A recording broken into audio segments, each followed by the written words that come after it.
Hello everyone, I am Mark Lito Cargo from BSIT DW01 and now I am going to discuss to you about AI electronic cars. So let's get started. Introduction.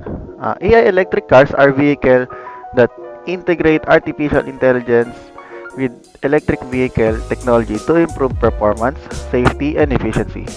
These cars rely on AI to control various features such as self-driving capabilities, energy management, predictive maintenance, and customized driving experience. So, AI-driven electric vehicles are transforming the automotive world by integrating advanced artificial intelligence with eco-friendly electric technology, providing safer, more efficient, and smart driving experiences that leads us toward a future autonomous, sustainable transformation.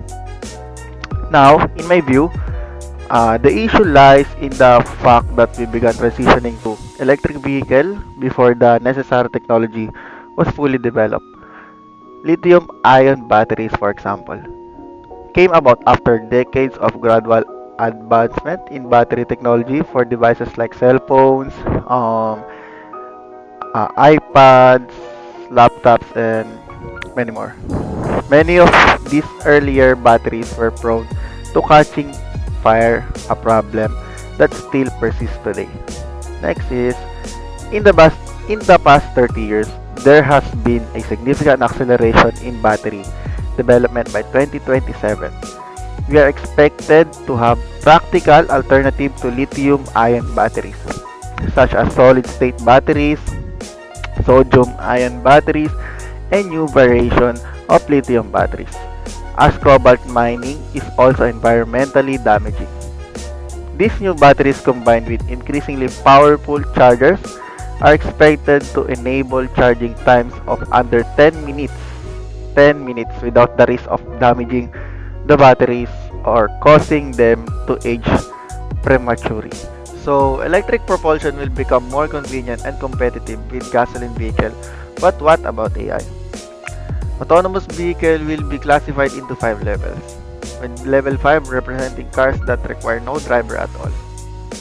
At present, most cars are around level 2 plus, which mainly includes features like the ability to avoid obstacles such as the car ahead of you. What do you call this? The adaptive cruise control thing, when you can adjust your speed, then it will automatically drive you. Mercedes has begun introducing cars with level 3 system, but only in Nevada and California.